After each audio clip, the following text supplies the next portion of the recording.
So Christmas at our house, traditionally years ago, we would go to my grandmother's and everybody would come over after. We'd go to midnight mass and everybody would come over to my grandma's and we would all open a little gift and just eat and drink and whatever was going on. It was always a good time. Now, since my grandma's passed, that has changed and I have now brought everybody to my house. So my parents come out and my older sister and whoever's in town at the time, and we play games and we eat food and we just have a jolly old time. And I bring my parents home shortly after that, and then we wait for Santa to come. So with Ashton, I mean, of course, him being special needs, we had his diagnosis at 18 months. Since then, life has kind of turned upside down and inside out compared to what it was with our oldest child.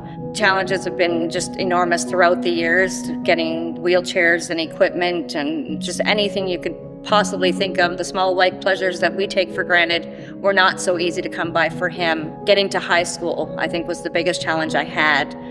He wasn't able to start the day that all of his peers did in grade 9 because they didn't have any of the equipment ready. They wouldn't bring a bus out to us.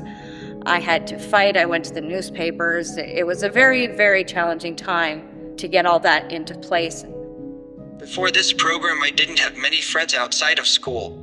School is much more inclusive, yes, but that's all you have is school. Outside of school, you don't have much. Like, he didn't go to daycare because there just aren't many around that take children like him. He needs 24-hour care. He needs somebody with him continually. He's not independent in any way, shape, or form as far as being able to feed himself, dress himself, using the washroom and those things. So Miss Baker was your EA. That was his EA from kindergarten to grade 9. And they have a lifelong friendship as well. She was there for a lot of years. She was mom at school. 8. That's one.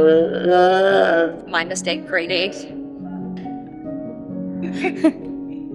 So friends are limited outside of the school environment unless you have programs like the program that we're in with GT, which is wonderful. Cheesecake, cotton candy. Jennie always makes sure there's cotton candy for Ashton. So since joining the GT program, Ashton has gained a lot of friends. We come in here and they're just all over him. Everybody, I've come to learn and gain a lot of friends as well. Since joining the program, I have made many lifelong friendships. Being a parent of a special needs child, it's challenging in the sense is you feel lonely a lot of the times.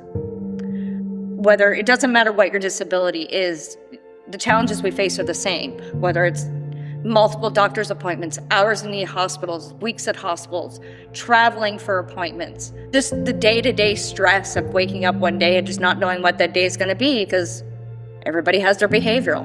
With children with special needs, those behaviorals can be extremes and can be challenging to deal with. And like I said, you talk to your friends and they can empathize, but they really don't understand.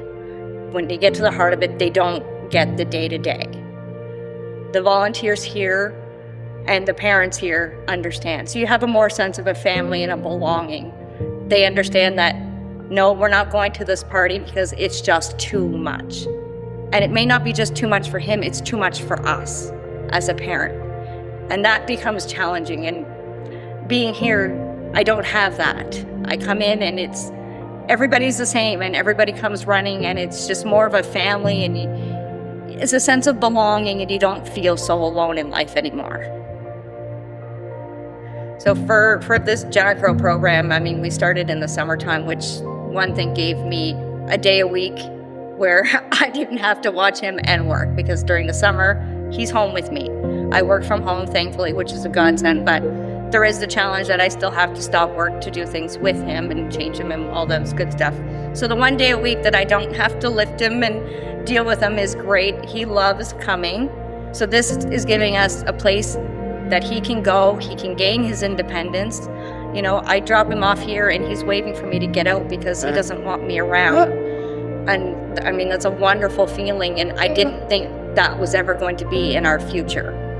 So for him to be able to gainfully have employment of some sort, I don't know what that's going to look like, but it's something.